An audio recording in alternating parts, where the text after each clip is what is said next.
Yes, children. So in the previous lecture we saw about the acidic nature of phenol, and I told you phenol in the case of resonance structures, you will find that 3 of the resonance structures are having positive charge on the more electronegative oxygen. But then if you see the resonance structure of phenoxide ion, you will find that the negative charge is present on carbon. Right? But here in the case of phenol, you have the negative charge on carbon and positive charge on oxygen. Now in the phenoxide ion, you don't have a positive charge on the oxygen. So it shows that phenoxide ion is more stable than phenol because O is more electronegative, that is holding a positive charge in phenol. Whereas in the case of phenoxide ion, there is no charge on the oxygen, but there is charge, that is negative charge on the less electronegative carbon. Since there is no positive charge on oxygen, you will say, you come to a conclusion that phenoxide ion is more stable than phenol. That means wherever you have phenol, it will ionize to give out H plus ion to come to the more stable phenoxide ion state. Right. Now, supposing you have to check the acidic character of 4-methylphenol and 4-nitrophenol. Now you have already studied about electron releasing groups and electron withdrawing groups, and you know very well that CH3 group is electron releasing and NO2 group is highly electron withdrawing. So if an electron releasing group is attached to the benzene ring, then the flow of electron will be towards the oxygen. With the result, OH bond cleavage will not take place readily. Whereas in the case of nitro group, which is highly electron withdrawing, the flow of electron will be towards the nitro group. So OH bond cleavage will take place much more easily. So here again, presence of electron releasing group in benzene ring decreases the OH polarity, thus decreasing the acidic strength. So if OH is not breaking, then H plus is not going to produce. So if H plus is not produced, then acidic strength is less. Now in this case, electron withdrawing group is there. So OH polarity will increase. That means H plus will be easily released. That means this will show greater acidic character. So presence of electron withdrawing group in benzene ring increases OH polarity, thus increasing the acidic strength. So this is the basic thing that you have to understand. You should see whether an electron releasing group or an electron withdrawing group is present in the benzene ring, which is going to facilitate the acidic character. Now, if you consider cresols, what are cresols? Cresols are methylphenol. Now this is a cresol, this is para-cresol. They are less acidic than phenol. Now supposing if I put phenol here,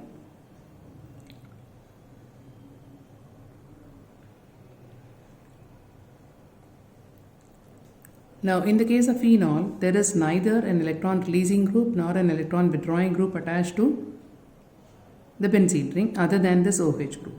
Okay, this is cresol, this is simply phenol. So methylphenols are called as cresols, and this is para-cresol. This is para-cresol. Now cresols are less acidic than phenol because electron releasing group is there, which is going to decrease the OH polarity.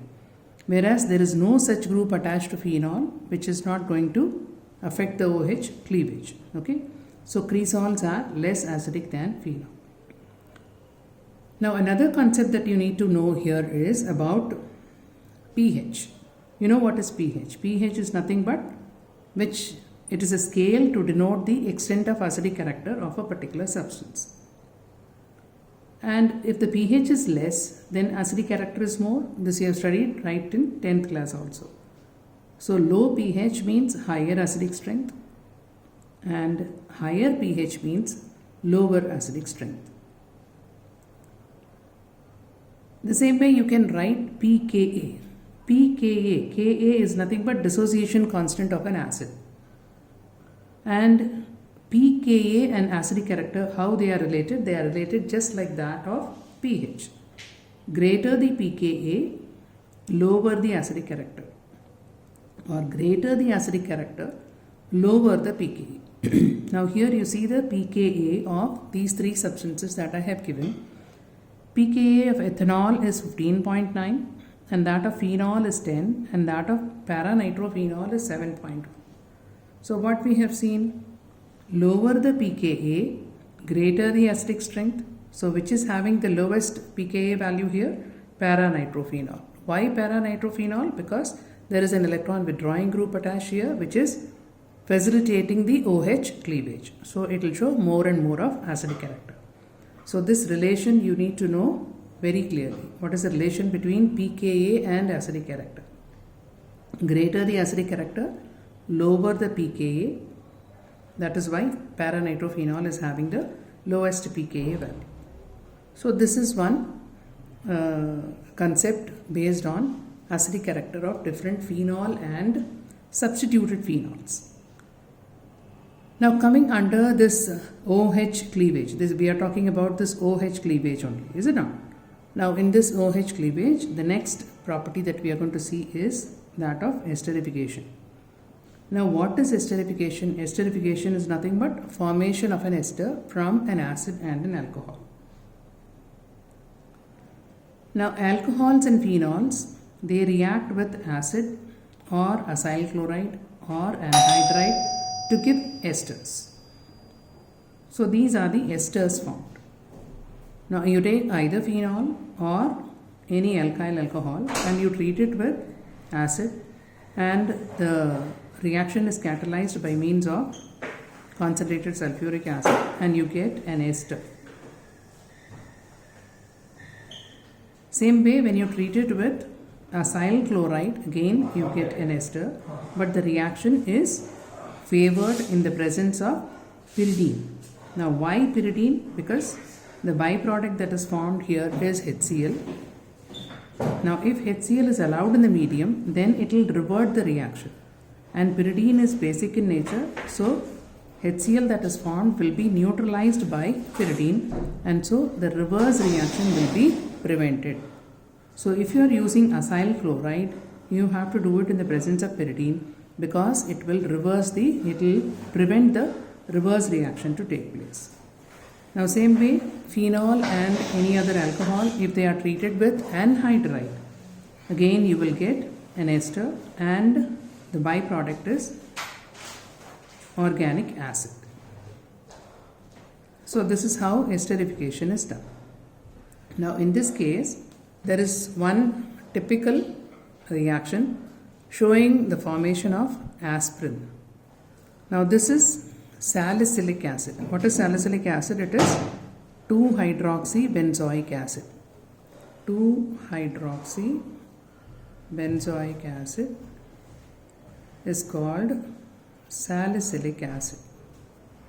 Now when this salicylic acid is treated with acid anhydride, again it is catalyzed in the presence of concentrated sulfuric acid, then you will get acetyl salicylic acid. Now how it is taking place? This OH is going to break, which will go with CH3COO group and it is produced as a byproduct. So here this hydrogen is going to be replaced by an acyl group, that is COCH3. So O is already there, this hydrogen is replaced by COCH3. So you get acetyl salicylic acid, which is called aspirin. And you can also name this as 2-acetoxy. Acetyl plus oxy is acetoxybenzoic acid. 2-acetoxybenzoic acid.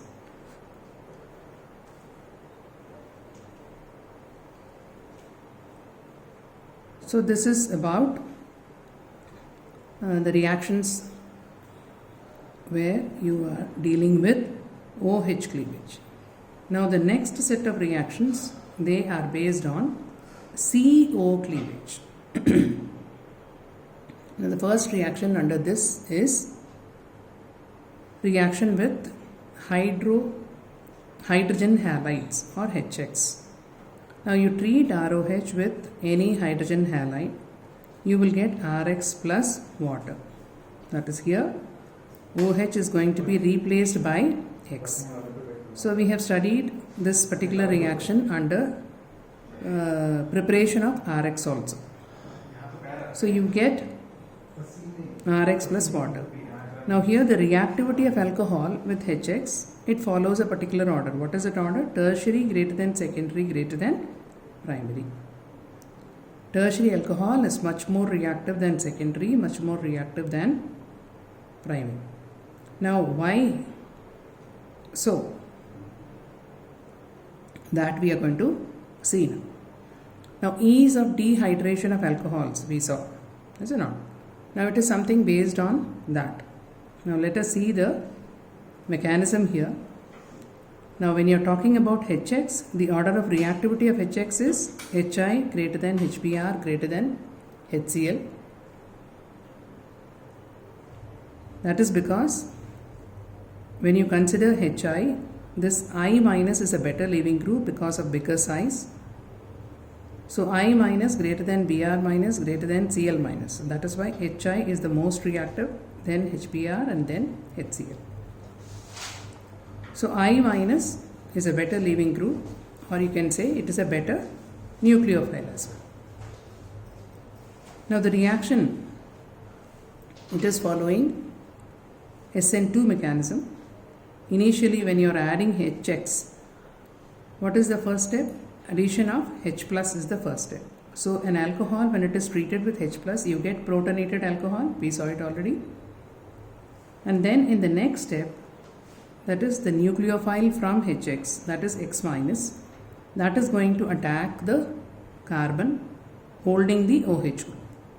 So when this is being attacked, then simultaneously it will lead to elimination of water. Now when you say SN2, that means the attacking nucleophile and the leaving group both are there in the intermediate complex. Now then this water will be eliminated and you will get RCH2X, that is the corresponding alkyl halide is formed. So it is basically showing SN2 reactivity.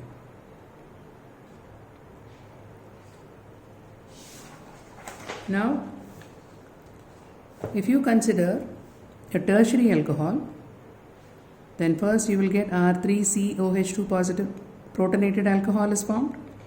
Now from the protonated alcohol, here what will happen?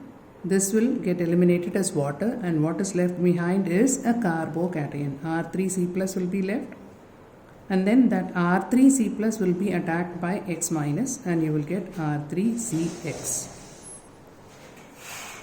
So in the case of tertiary alcohol, it is following SN1 mechanism because it is based on stability of carbocation. Secondary and tertiary alcohols, they react generally by SN1 mechanism because the corresponding carbocation that is formed is more stable. And if it is primary alcohol, it will follow SN2 mechanism. Now this is under the same principle, ease of dehydration of alcohol, because water is eliminated, so you call it as dehydration. Now ease of dehydration is following this order: tertiary greater than secondary greater than primary. This we saw it already. Tertiary alcohol will be easily losing water than secondary than primary. So try to recollect your memory. Here we saw initially protonation is taking place. Now in this protonation, RCH2 OH2 positive, then here R2CH OH2 positive, then R3C OH2 positive. So in this case, this is tertiary. Here elimination of water is maximum because it is leading to carbocation formation. So ease of dehydration of alcohol is following tertiary greater than secondary greater than primary, because tertiary alcohol, after protonation, elimination of water leads to tertiary carbocation which is more stable. That is why this order is followed. Now, when you say that ease of dehydration is following this order, now dehydration is taking place in the presence of anhydrous zinc chloride.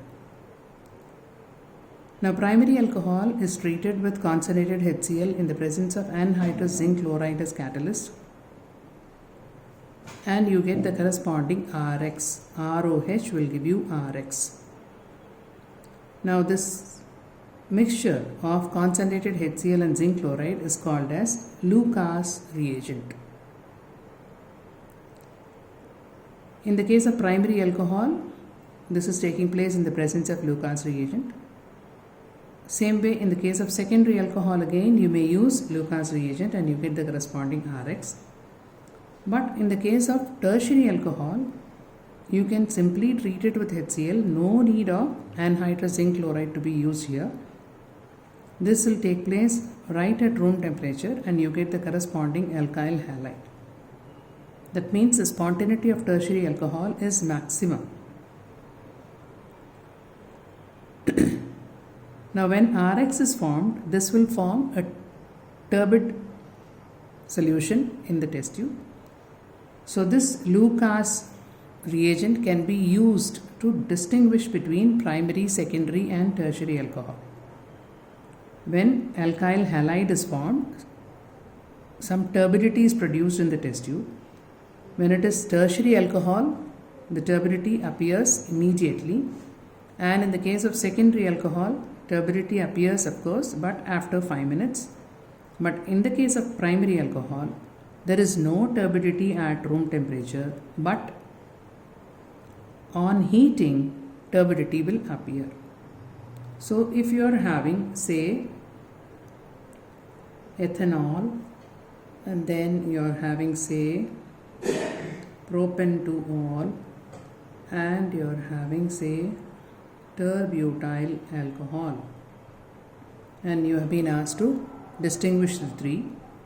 This will give turbidity immediately, this will give after 5 minutes, and this will not give at room temperature, but it will give only on heat.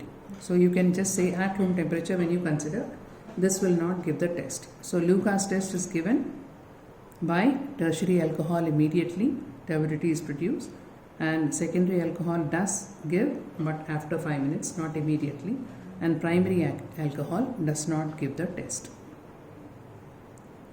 So this is about the properties of alcohol based on CO cleavage. Now this is 1. So that is the first reaction with HX we have seen. We do have other reactions also. The second one based on this CO cleavage is reaction with phosphorus halides.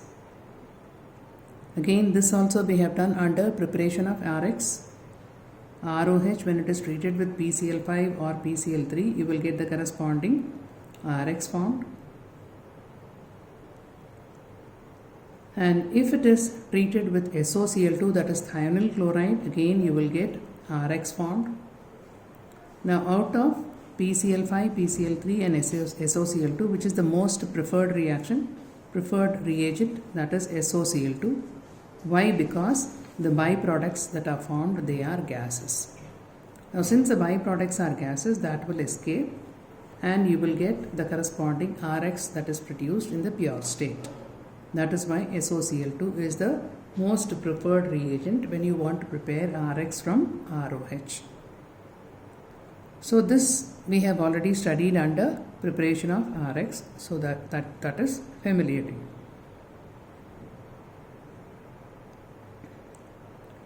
Then you have the next reaction coming under dehydration.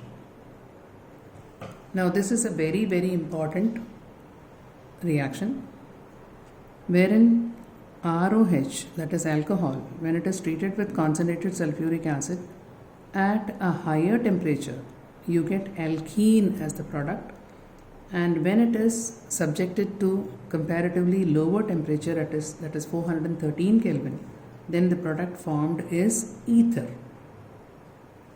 Now how it is so?